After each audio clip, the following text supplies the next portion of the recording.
Un jour, Sarah décida de se rendre chez Thomas. Elle n'avait pas eu de nouvelles de lui depuis des jours et s'inquiétait. Mais en arrivant, la maison semblait vide. Le gardien s'approcha d'elle. « Vous cherchez Thomas ?» demanda-t-il. Sarah hocha la tête. « Oui, il est là ?» Le gardien secoua la tête. « Non, mademoiselle. Thomas est parti pour l'université hier. Il ne vous a pas prévenu ?» Sarah eut l'impression de recevoir un coup dans l'estomac. « L'université ? Thomas était parti sans même lui dire au revoir ?» Le gardien lui tendit une enveloppe brune. « Il a laissé ça pour vous, » dit-il. Les mains tremblantes, Sarah ouvrit l'enveloppe. À l'intérieur, il y avait une courte lettre. « Chère Sarah, je suis désolée, mais je ne peux plus continuer. Comme tu peux le voir, j'ai encore toute ma vie devant moi. J'espère que tu comprendras. Thomas. » Sarah tomba à genoux, pleurant plus fort qu'elle ne l'avait jamais fait. Elle se sentait trahie, seule et effrayée.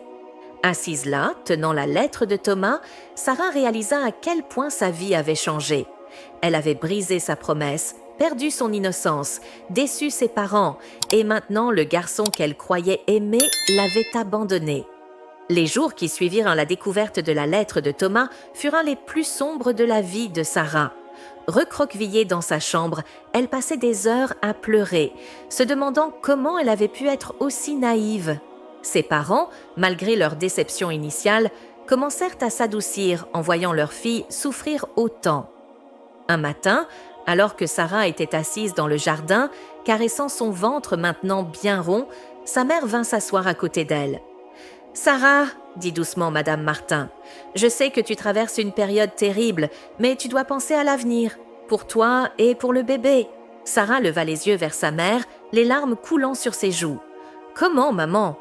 J'ai tout gâché, mes études, ma réputation, tout. »« Non, ma chérie, » répondit sa mère en la serrant dans ses bras. « Tu as fait une erreur, mais ta vie n'est pas finie.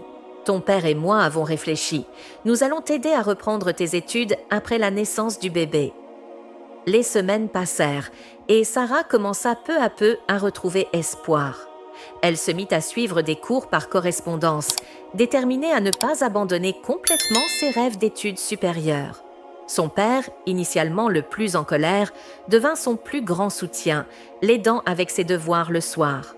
Quand le moment de l'accouchement arriva, Sarah donna naissance à une petite fille qu'elle nomma Grace.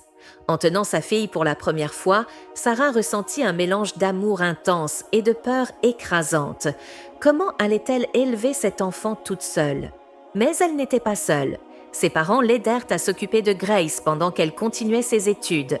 Petit à petit, Sarah commença à reconstruire sa vie. Elle passa ses examens d'entrée à l'université 1 an plus tard et fut acceptée dans une école de sciences infirmières locale.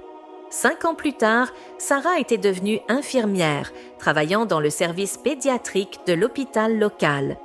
Grace, maintenant une adorable petite fille de 5 ans, était sa plus grande fierté. Un jour, alors qu'elle travaillait, elle croisa Thomas dans un couloir de l'hôpital. Il était là pour visiter un parent malade. Leurs regards se croisèrent brièvement et Sarah vit la honte dans ses yeux avant qu'il ne détourne le regard.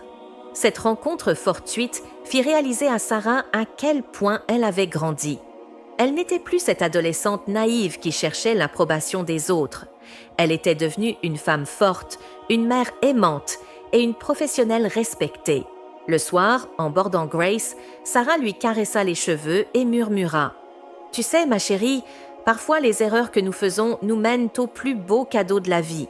Tu es mon plus beau cadeau. » L'histoire de Sarah était devenue un témoignage de résilience, montrant comment, même dans les moments les plus sombres, il est possible de se relever et de transformer une situation difficile en quelque chose de positif. Elle utilisait maintenant son expérience pour conseiller d'autres jeunes filles à l'église, les encourageant à faire des choix réfléchis tout en leur montrant que même après une erreur, l'espoir et la rédemption sont toujours possibles.